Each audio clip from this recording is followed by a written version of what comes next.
Okay, so we're here to talk about protein. I'm really going to cover the basics.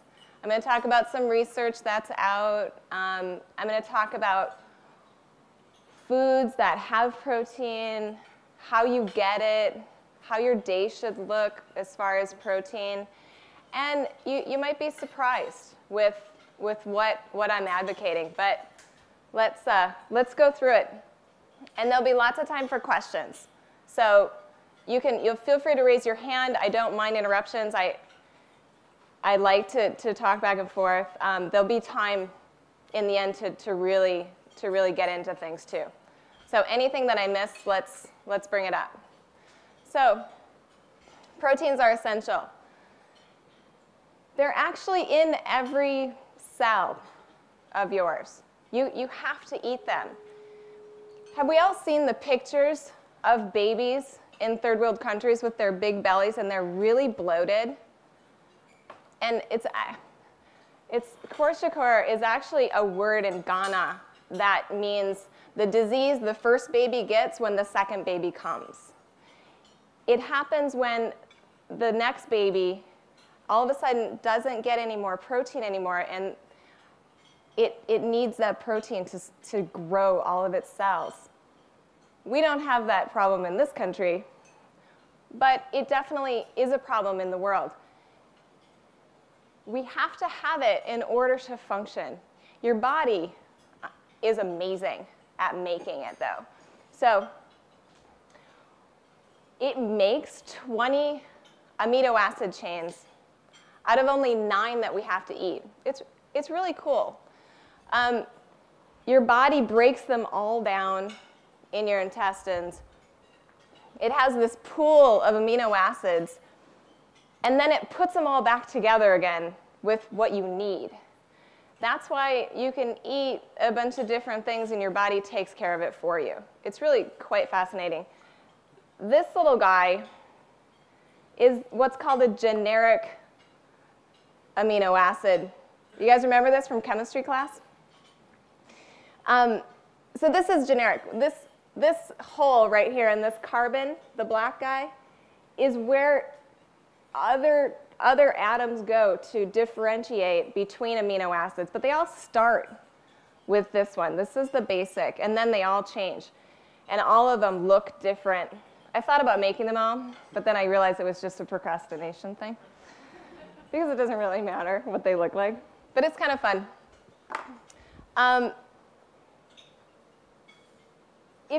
Like I said, if you ate no protein, you would have problems. So if you ate only protein, I started with if you ate only protein, your body would figure out a way to make fat and carbohydrate. If you ate no protein, now we've got a problem, okay? Have you known people who have eaten only protein to lose weight? Atkins diet, the first 2 weeks? Do they act a little funny? Seriously.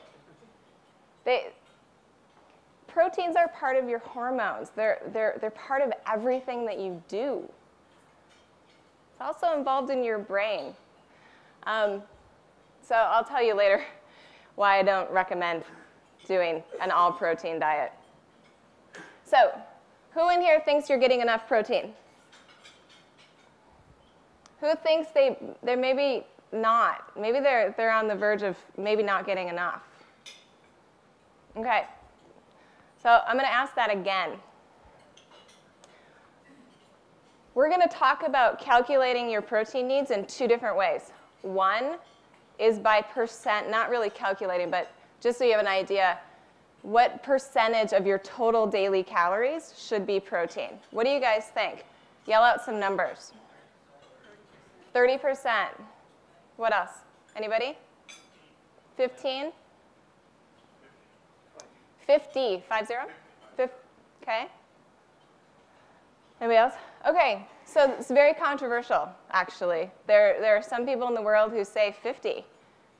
There are some people that say you can actually live on 2.5%. Guess what's 2.5% protein?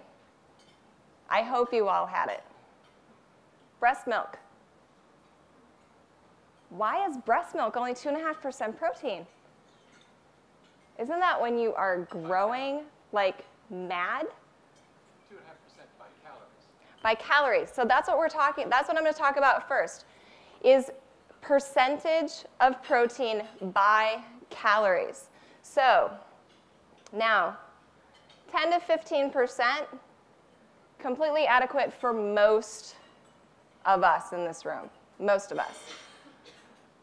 If you are a burn victim, this is not even close, because you're building these cells that have to replenish. Totally different, okay? But this is pretty good for most of us in this room.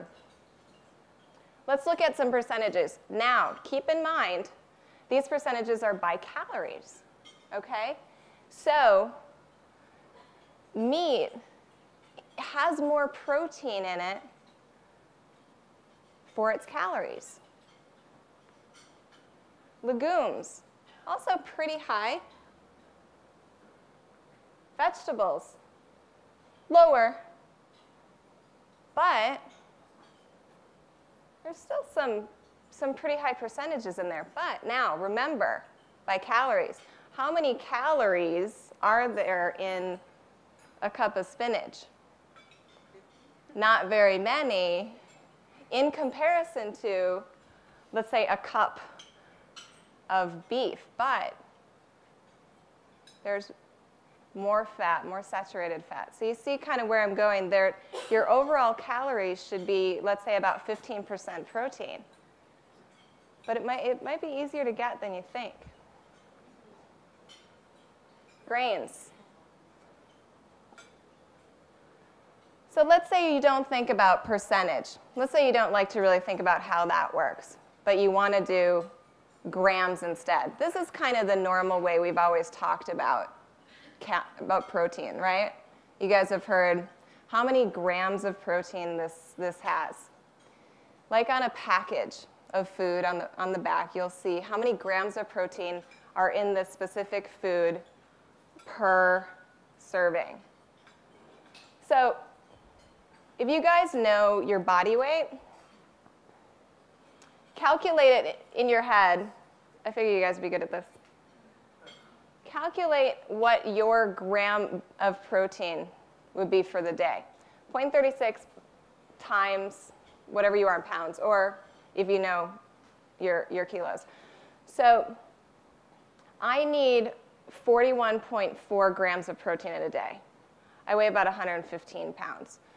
That's pretty low. Let's say you are working out every day. Do you think this number should be different? Higher or lower? Higher. Right. But how much higher? So you see, oh, look at pointy thing. 0.8 times kilograms. Instead of 0.8, let's say that you do some strength training 4 days a week. Let's up that to about 1.1. But no more than that, really. If you're doing some really serious training, like you do Ironmans because you're crazy. I know people do Ironmans. I can say that. Yeah, 1.2 about. But really, your number does go up, but it might not be as much as you think. Yeah.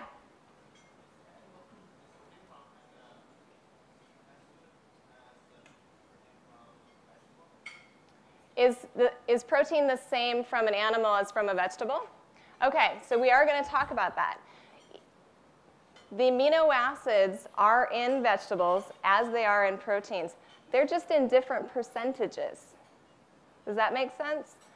So your body also needs these amino acids in different percentages. That's why it's really cool that these amino acids get all broken down and they have this really cool pool. And then they're able to make what they need. Okay? We'll talk about it more, though. So that number of protein that you calculated, I want to show you numbers in grams of protein in foods that you may eat every day, just so you have an idea. 4 ounces of a chicken breast. How much is that? Can you give me a visual? Do you guys know how much 4 ounces is? Size of a deck of playing cards? Oh, Glenn. Look. So this is actually about 3.5. Now everybody look at your hand. We're going to pretend like we're in nutrition school. Look at the palm of your hand. Let's say we averaged all the sizes of palms in the room. Okay, mine's kind of little, and there's somebody in here who probably has a gigantic hand. And let's average it out. So let's say you don't have a deck of playing cards, but you have your hand. If you placed a chicken breast in your hand, mine would be about this big. See that, your playing cards? It's about that thick, too. So that's about a serving. Okay, there's always like people, I don't know how much a serving is, so I'm trying to help out. 31 grams for that size. So if you had that for lunch, how close are we getting to your number for the day? Are you halfway there yet? Maybe not quite. Okay, I am, but like I said, mine's a little low at 40 grams. Okay, let's say you have some legumes. This is a cup. A cup is a cup of cooked. So I have a half a cup here. A cup of beans is a serving. Maybe you wouldn't have that much. Maybe you'd have half a cup. Okay, fruits. Is there protein in fruits? Nature kind of works that way. Nature balances a lot of things out. Fruit doesn't have fat in it, but that's about it. It's got a lot of things in it. So a medium avocado, 4 grams. That was a little amazing to me the very first time I ever heard that. I eat an avocado. I didn't even think about the fact that I was probably getting 4 grams of protein. Whole grains. You guys ate quinoa today. Did you know what quinoa was? Yeah? Good. So excited. Does the ripeness of the fruit have any bearing on those numbers? If it's ripe? Ideally, fruit is ripened. Oh, yeah, thank you. I forget that. Does the ripeness of fruits have any dependency on, actually, the nutritional content in general? Because it does have bearing on the nutritional content. Protein, however, I would say not as much. What happens in the later stages of fruit ripening has more to do with some of the other vitamins and minerals as it gets its color. Okay, great question. So, whole grains. You guys ate quinoa today. Quinoa is kind of the king of grains when it comes to protein. It has all of the amino acids you need. It's really easy to cook. It's pretty easy to match flavors. That's why I chose it for your lunch. And it hasn't been really changed by our farming methods very much, so our bodies tend to like it. I don't know anyone yet that has an allergy to quinoa, which is also why I chose it today. It's gluten-free, so I hope you liked it. Okay, veggies. Any surprising numbers? Spinach. Now that's a cup of spinach. And if you're having a spinach salad, you're going to have that, for sure.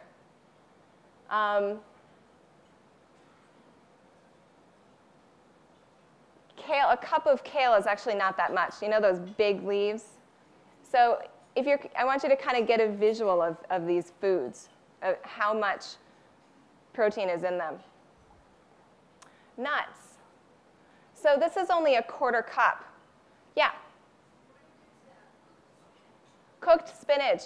Cooked spinach actually is a little better. We have cooked spinach a lot here. Spinach is one of those vegetables that when you cook it, it actually opens up the nutrients a little more for you. A lot of vegetables, it's the opposite, sadly. But spinach is one of those things that actually it does help to steam it just a little bit. Nuts. 1/4 cup, not very many. That's half of this. So how many almonds is that? 15, depending on the size. Closer, an ounce is about 20. That's a serving. So you had almonds today too. If you were, I think we were going to have them on the side just in case we had any nut allergies. We have raw almonds here. Walnuts are something that we circle in. This is why I have them, because I think they're a great snack. Remember when you're adding nuts to your salad, that this also adds to your protein for the day. Where do peanuts in that?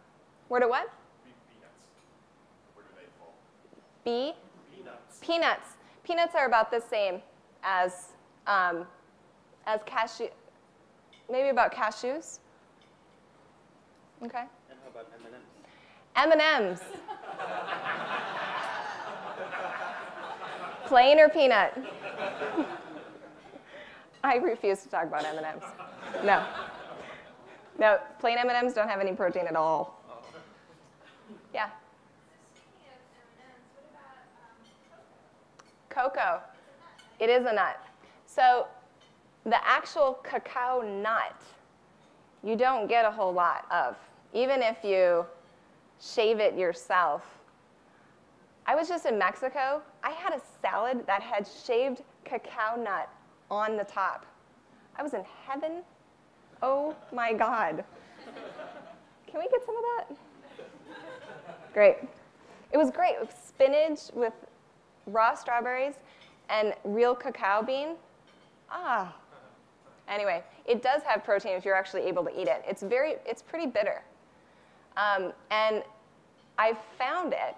You can buy packages of them, but they're pretty expensive, and you just don't get much.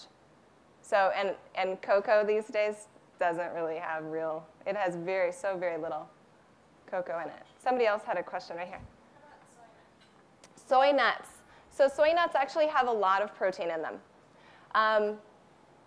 I would say on this list, they're going to be even a little higher than sunflower seeds, about 10 grams.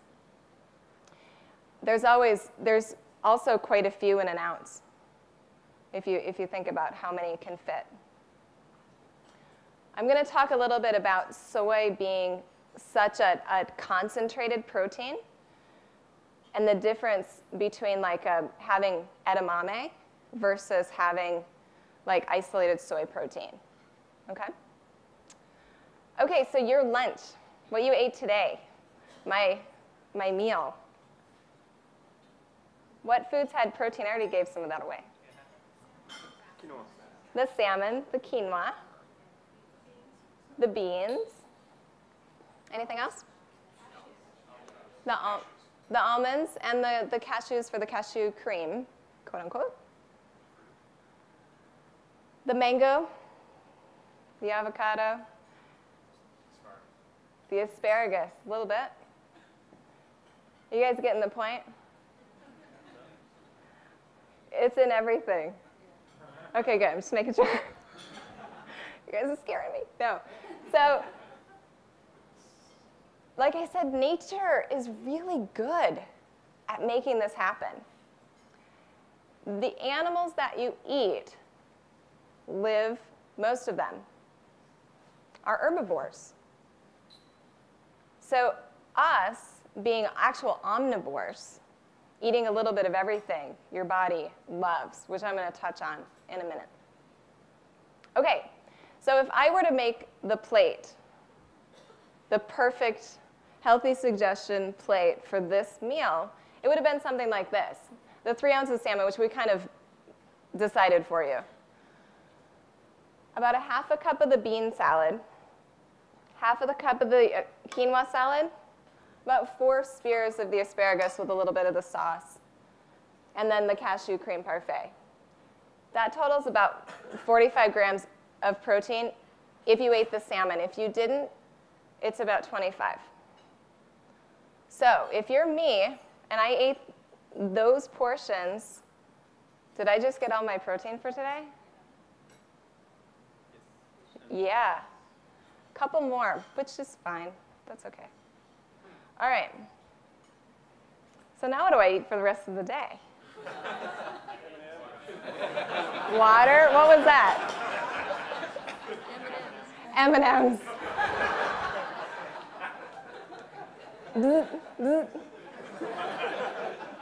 All right. No. Now, why wouldn't I want to eat M&Ms for the rest of the day? Let's go there. Let's go there. Okay, so she says calories, fat, sugar, and actually no nutrients in those calories. Ugh, get up here. So she's right. And, okay, let's say that I took this down to the micro kitchen and I filled it with plain M&Ms. Okay? Is that a serving? No.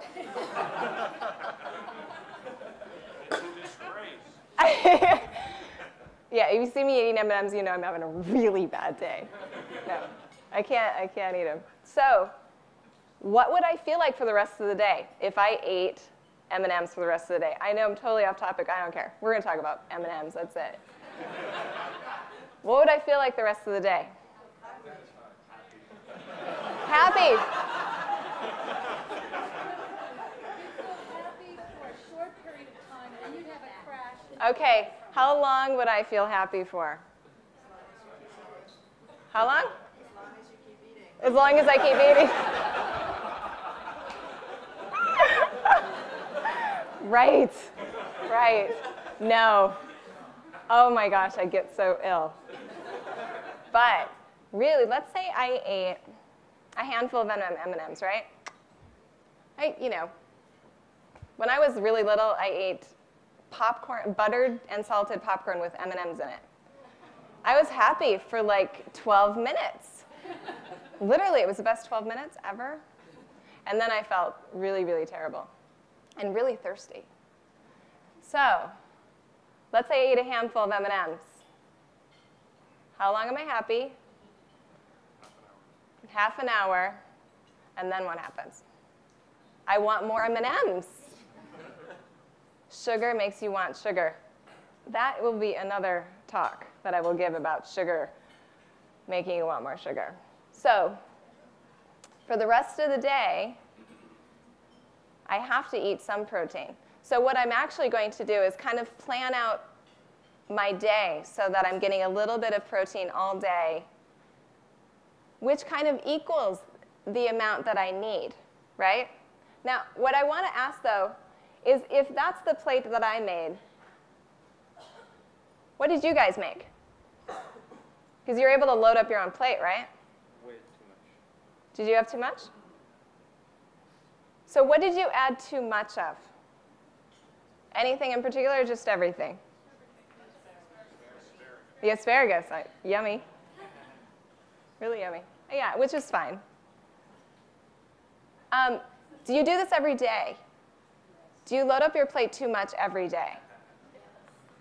Here. At Google. Yeah. Why? What? Because it's free. How about, since the chef can hear us, how about because it's yummy? Yeah, we're really, really lucky here. But you know that tomorrow it's going to be here too. Okay? You're right. Okay, did you know Monday is our busiest day? Why is that? Do you guys eat on the weekend? Seriously. We have to eat our own cooking. You had to eat your own cooking. Yeah. Well, it makes us feel really loved. It's true. I have no idea how long I'm going. Okay. So I've always wanted to ask people that. Like, what is with Mondays? This is amazing. So now what would you have done differently just having learned what we've learned now going through the line? Well, first, show of hands, are you full? Are you satisfied? Or you need more food? What? Yeah, I know. That's what I'm going to ask. Are you full? Okay. Are you too full? Are you satisfied? Like, okay, full and satisfied. Are you hungry?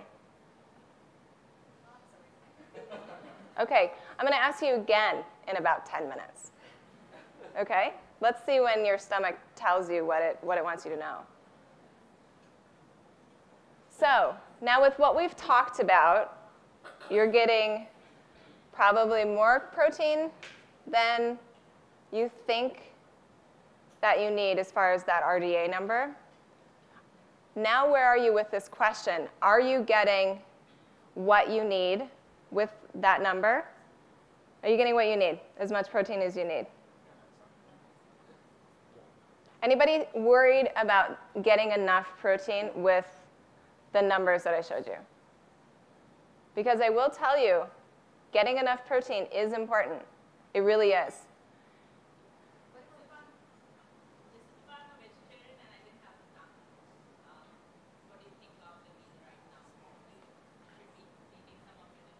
All right, yeah. We're going to talk about vegetarianism for a minute. She said, what if I didn't have the salmon? Did I get enough protein? Did I paraphrase okay? Okay, without the salmon is a 25-gram meal. That's about all your body can really actually handle at a time. What happens to the excess protein? What happens? It gets burnt? It turns into fat If you eat too many calories, it turns into fat.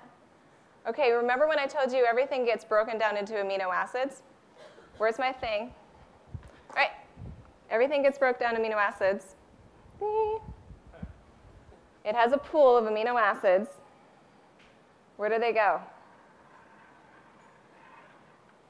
Let's talk about your kidneys. Okay, so your kidneys have to deal with the excess amino acids. Your kidneys are right back here. You have 2 of them, and they're fantastic, wonderful things. They keep homeostasis, balance, in your blood. So all of that, those extra amino acids get turned into urea, and then they go into urine. Okay. Yes? Is that kidney process self-regulating, or does the thyroid get involved?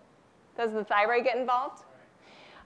So for the most part, your kidneys do the job by themselves. Your thyroid has an in with your metabolism in general. So your kidneys are pretty much doing that job by themselves.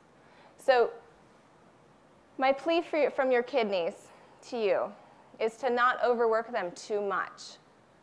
Now, what's the best thing you can do for your kidneys? Beer.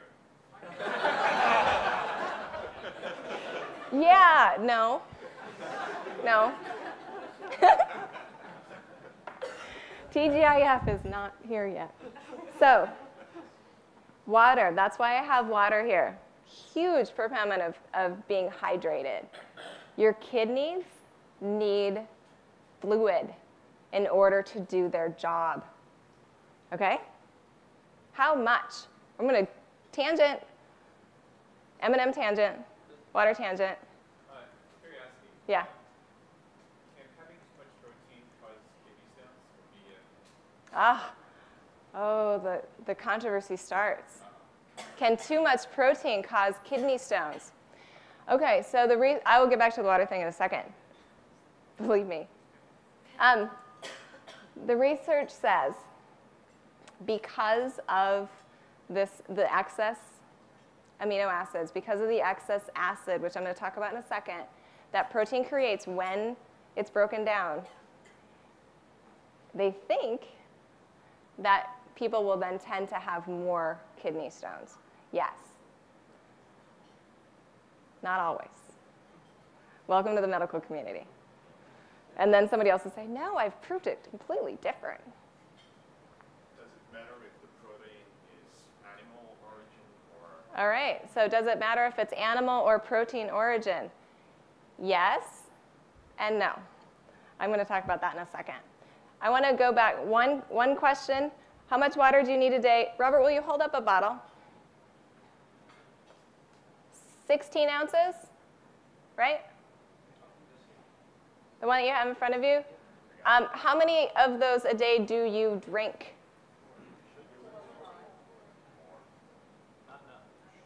Drink 4. Depends on how much coffee, right? Depends on how much coffee you drink. No, yeah, but we're not going to get into that. Water will be another tech talk. Okay, I just want to make sure that you're giving your kidneys what you need.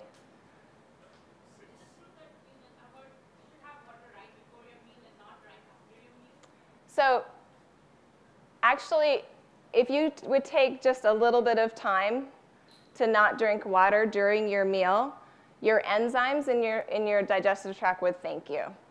But most people are okay with that. It's just if you have low enzymes. Okay, so listen to your own body with that. I didn't repeat the question, I'm sorry. She was asking about drinking water before or after during your meal. Okay, so make sure you drink water, your kidneys will thank you. Now, how many? How many bottles of water? So 8 8-ounce glasses is still the recommended amount. If you're working out, I want you to drink more than that. If you talk a lot all day, shut up.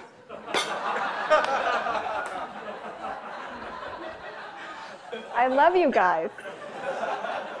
Okay, I'm going to do this more often. Every time you're expiring a lot of water, okay? Okay. I love it. Okay. Promise you'll come every time, Glenn. Your face is Almost the color of my shirt. Why didn't I wear my green one? If I turn green, please help me. Okay. I want to cover just one thing about the vegetarians. All right. I don't know how many vegetarians are in the room. I'm not going to make you hold your hands up. But have you ever heard, where do you get your protein? She holds up her hands. Oh, my God. So I just want to educate for 2 seconds for everybody in the room, vegetarian or not, that you don't have to answer that question ever to a vegetarian. They're getting plenty of vegetables and legumes and nuts if they're eating a balanced diet. If they're living on chocolate cake and Diet Coke, that is not the truth. So if they are eating a balanced diet and they know what they're doing, which I hope they do, then they're getting plenty of protein, all right? Just to solve any problems for them in the future, because I've heard this a lot, that, oh, if I get asked one more time. So I heard sometime in the gymcast about having grains and legumes, and that somehow creates a complete protein. So Glenn's asking about protein combinations, food combos. So it was once thought that you had to eat in the same meal a combination of things to get all of the amino acids that you need. We've now decided that that's not actually necessary. What is necessary is to eat the variety so you get all those amino acids within about 48 to 72 hours. And then your body can piece them all together. But the one thing that really is cool that actually I don't have a slide on is the fact that making sure you do have that variety and getting things, all these amino acids, make it much easier to put this protein together. So it boosts the amount of protein that you have in your body. Wasn't it also a common myth that people thought that some vegetables were actually absent in some amino acids, whereas like you said, it's really that the percentage varies a little bit? Pretty much everything has all of them. Right, so it used to be thought too that some vegetables just were absent of protein or absent of, having a certain amino acid. It is there, it's just sometimes in a really small percentage. So if you eat a variety of, other vegetables you're getting or other foods you're getting it, which we'll get to. Okay, now, I asked you, do you think you're getting more than you need? Here's kind of the latest data. About 70 to 100 grams is the average. Now for me, needing 42, that's quite a bit. But some people who are much larger than me or much more muscular than me need more. Now, the thing I forgot to mention about that calculation where you're using your body weight, you should use an appropriate body weight. You know what that means? If you need to lose 50 pounds because it would be healthy for you to lose 50 pounds, you are 50 pounds overweight, I need you to use the number of being 50 pounds lighter. That would be the appropriate number then, okay? Does that make sense to everybody? Okay, so 70 to 100 grams of dietary protein a day. Now, who knows of anybody who eats more than 100 grams of protein a day? Eskimos. That's true. Brian Robinson. Okay, we'll talk about like the whole bodybuilder thing in a minute too. Oh, he's not a bodybuilder. Well, that's why it made me think of it. Pregnant women or women who are breastfeeding? Breastfeeding and pregnant women, they need a little bit more too. That's true. I like them to use that number of like 1 gram, 1.1 gram per kilogram. Teenage boys. Teenage boys. Yeah, growing. They're growing a lot of muscle, but they need a little bit more, but most people are eating a lot more. How about bodybuilders? How many grams of protein have you ever heard, like grams of protein that they're eating every day?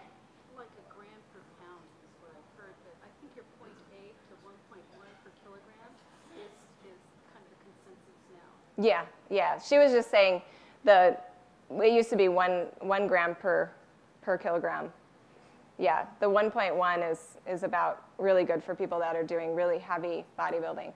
I know a bodybuilder that lives in Arizona where I used to live, eats 200 grams of protein every day.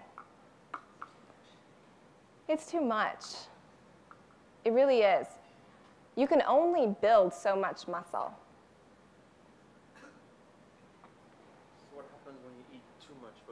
So what happens when you eat too much protein? What a great question. Okay, so we're going to talk about protein and why they're doing studies on calcium excretion. You guys ever heard about this? Yeah. So somebody thought a while back, now why is it that in this country we have the most calcium available to us, but we also have the most osteoporosis? Now, what? Phosphoric acid. Phosphoric acid, yeah. Phosphoric acid is in colas, and it's in these acidic type things that we tend to binge on. Now, let's also think about the fact that we're very sedentary. That's a huge problem in osteoporosis. But these people look just at protein and calcium. Okay, I want to go through a couple slides and just so that you can see what's going on and know that long term there could be some detrimental problems with having too much protein. So that study suggested that a decrease in protein consumption to the RDA levels might reduce bone loss. So these guys, they took two groups of women. One, eat as much protein as you want, whatever. I mean, eat what you're eating. And they took, very specific lists of exactly what they're eating and did nutrient analysis on it. And then they took the other group and had them eat exactly what their RDA was, what that number is that we calculated. And that's what they came up with, was this actually might reduce these women's bone loss. Yeah. So did they reduce like carbs and other stuff? No. Or did they just change percentages? No, they just changed percentages of protein. Everything else was the same, and their calcium intake was the same. Everything else was held constant. Now, this was a short study, though. So there's always some flaw in a study, but there are more people that are looking at this. Why? Why are we looking at calcium? When foods digest, they create, on the continuum of acidic and basic, acidic and alkaline, somewhere on there they create an atmosphere on there. Now, where does your body want to be? Where's your blood want to be? Right in the middle. Balance all the time, just like water. pH 7. So when you digest protein, it's a little acidic. It's just how it is.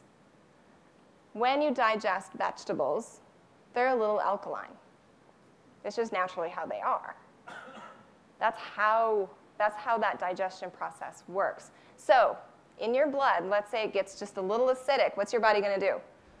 All right, everybody. We gotta balance this out. What do you have as a base available all the time? Calcium. All right.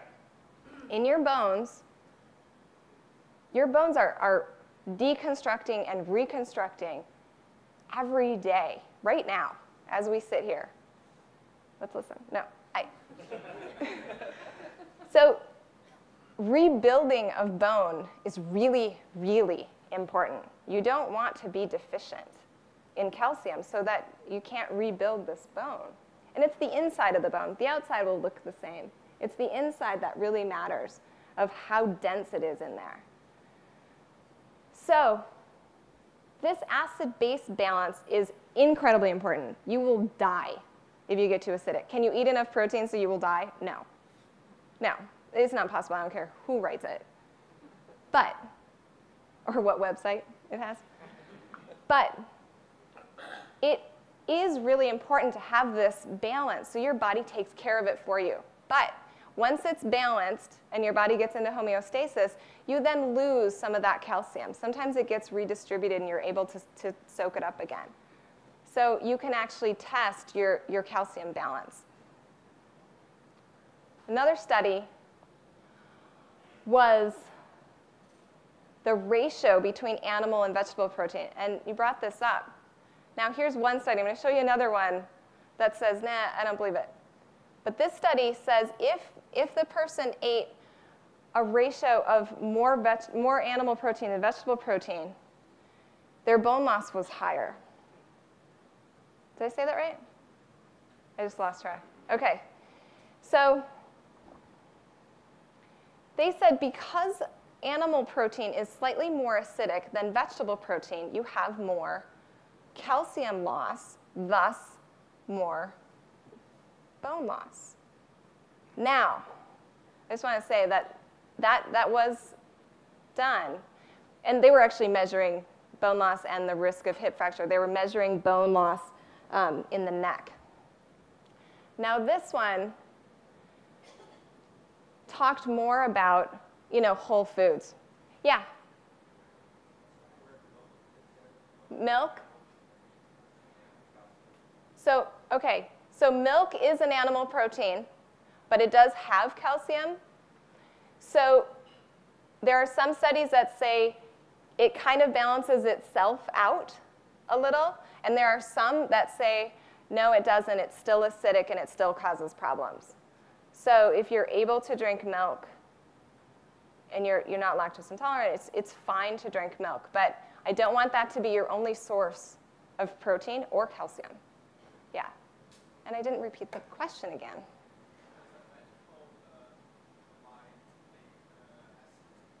Does the vegetable provide the acid? Or do you get enough acid? Oh, okay, that's a great question. So he's asking, do vegetarians get enough acid? What if you're too alkaline? Do you go back to acid? Your body also is able to balance that. The protein in vegetables also is slightly acidic. Proteins in general are more acidic. Vegetables that are lower in protein are more alkaline. So they have a little bit more of a natural balance. Okay? These guys looked at kind of more of a whole food, which I liked. I like studies to look at how you eat food regularly, not here's this powder and I want you to drink this because I know exactly what's in it. I realize why they have to do that. I mean, we did studies in college too, but I want to know what happens in the real world with you guys here eating Google food. Study. You know it's coming. You know I'm going to do it. So these guys looked at, well, let's look at real foods. So they found that too much of any protein causes this loss of calcium. Now, remember earlier I said, what about, like edamame versus isolated soy proteins? I will tell you, I am not a fan of concentrated proteins. I don't want you to have one of the protein drinks that have 40 grams of protein in your smoothie made of concentrated proteins, like isolated soy protein. It's in everything. It's driving me crazy. And this is why. Isolated protein, when you're digesting it, causes this acidic environment. I want you to be balanced. So think about that next time you go to Jamba Juice and you just don't ask for that extra 20 grams of protein in there, okay? Promise? Believe me, make my day. Okay, here's another study, just on a little longer term study. They found that if the body doesn't have enough alkaline foods, then the bone building is a problem. Again, so what I'm getting back to over and over again is the balance, okay? So the bottom line, getting enough? Great. Getting too much? Not so great? Okay, what if you want to eat a high-protein diet? You don't care. You want to. You want to eat high protein all the time. It's what you like. Okay, so if that's what you want to do, what I want you to do is offset this acidity by eating more vegetables. But in order to do that, you need to decrease your calories somewhere. And how you do that is you have more nutrient-dense foods, less nutrient deficient. You guys should stand up here. It's really kind of crazy. So what would that mean? Let's say you want to do this, and you want to eat more nutrient-dense foods and less nutrient deficient. What? Less M&Ms. Love how the M&Ms come around. How about eating whole grain bread instead of white bread? Oh. Well, okay. Anybody else have any other suggestions? What could you do to decrease your calorie intake, but just make sure that you're getting everything you need? What? Cut out soft drinks. Cut out soft drinks. What a fantastic idea. It's great. It is, actually. Exercise more so you can take more calories. That's exactly what a lot of people do. It is. I know a lot of people who exercise so they can eat more. That's fine. As long as you're eating really good food, I'm all for it. Kind of do that myself. More veggies. Instead of what? Anything else? So what's really concentrated in calories? Carbs and meat. Carbs, fat. So just kind of watch your saturated fat content so you can eat more veggies. Yeah? You said whole grain bread instead of white bread. What about the difference between white rice and Brown rice? So I'm a fan of brown rice. You may have noticed it appearing on campus. It's me begging the chefs to carry it. I like brown rice because we haven't stripped it. It has its B vitamins still. It has its fiber still. It has a little bit of protein still. the way nature grew it. Our bodies like that. So I like brown rice instead of white rice. The same reason I like white, I don't like white bread and I like whole grain bread. Same reason. I'll vote for the brown rice that we have, the short grain brown rice. I have really trouble telling the difference between it and long grain white rice. Short grain brown rice, a vote. Yay, thank you. So I just wanted to say that if you want to keep eating large amounts of protein, I just want you to know how to counterbalance so that you don't have long-term effects, okay? And make sure your kidneys are hydrated. Yeah, okay, good. What's the difference between black beans and refried beans? Have you been to Mexico? Only to Tijuana. Do they have food there? I was just like, tequila. Just kidding. So, refried beans are normally made with lard. They add oil to them. You can make refried beans just by squishing beans. That's what they are normally. When you go to a Mexican restaurant, they're usually made with some sort of oil, and a lot of times it's lard. Here, I will tell you, it is not. There is a little bit of oil sometimes, like some olive oil, but there's no lard. I would have had a fit. Did I say it out loud? Okay. So they're only slightly worse for you if you know what's in them. When you go to a Mexican restaurant, I ask, do the refried beans have lard in them? Do they have oil in them? And then they usually say yes, and then I move on to their black beans. Black beans, you sometimes have to ask too, but as a legume, they're fantastic. Healthy diet. How many times can I say it?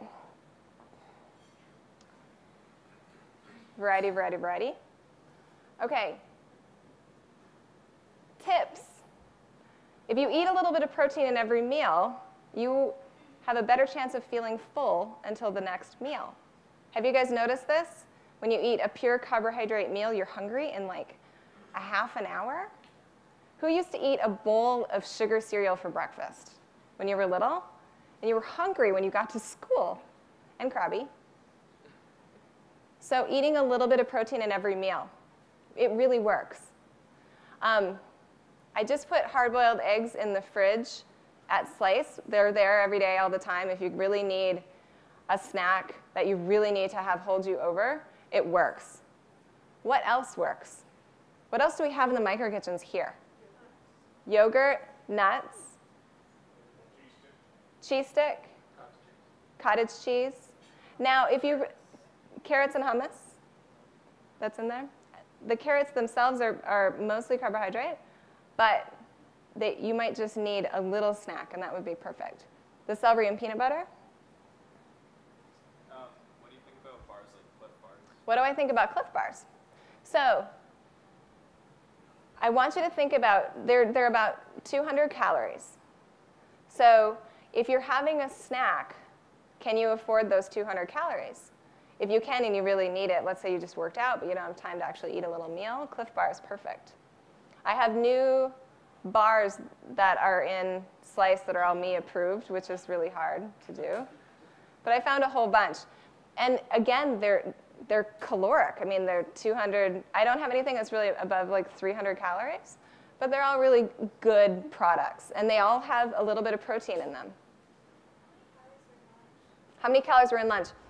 I didn't do it, but I would guess about 800. Yeah. I find it hard to judge calories too, because I've never been a calorie counter.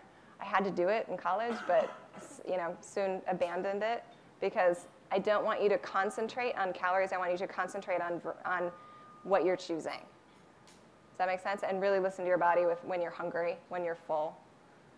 So who's still satisfied from lunch? Okay, just making sure. Oh. When you go eat at the cafes, who knows that you can ask to have a piece of meat cut?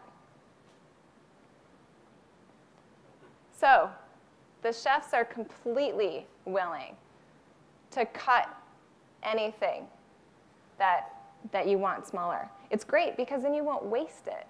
I don't want you to throw food away. So just say, hey, can you cut that in half? Because you know what? There's somebody else in line who's totally willing to grab the other half. And that's with anything. You want half a pizza, you want a smaller portion. Please take a smaller portion and instead of wasting it or eating too much. Okay? Is there anything else that I can do, though, with that to make it easier for you? Because we're always talking about it in our meetings. Like, how do we make it easier for you guys to get smaller portions of protein? We've already made some changes, but anybody, let me know. You're always welcome to give me ideas. So what if you're hungry? We talked about that. But also, what if you're really hungry and you keep eating all this stuff and nothing seems to satisfy you? So what's really the problem? Tapeworm. What? Tapeworm. Yeah. I thought it was going to be the M&M thing again. So you might be thirsty. Back to the water. Okay? You really might be thirsty. Our mechanism for hunger and thirst is really close here. So having water first is actually a really great idea. And then when you're still hungry, then start looking for some really good snacks. Okay, now, questions? We're done. Sorry. I'm really sorry I ran over. I didn't mean to. But thank you for coming. And I'll be here. I've scheduled myself to be here for another half an hour. So you're willing to, I have copies of the journal articles that I was talking about if you guys want to read them.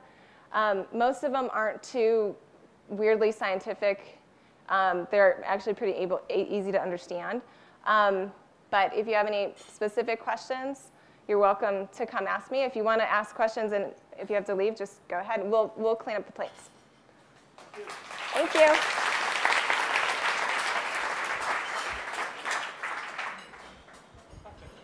So if you use your brain a lot, like most people here do, do you require more protein intake?